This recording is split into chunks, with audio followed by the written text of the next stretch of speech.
బీరకాయలు చూడండి ఎట్లా కాపు కాసింది అసలుకి.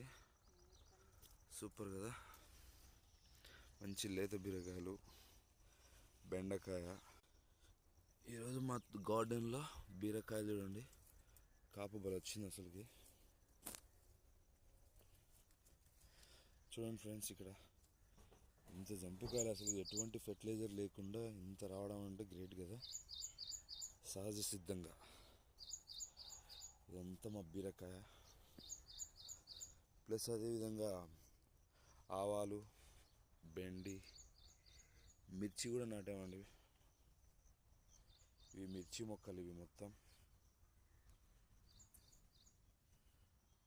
చిక్కుడుకాయ అక్కడ ఉంది, ప్లస్ మన కాకరకాయ.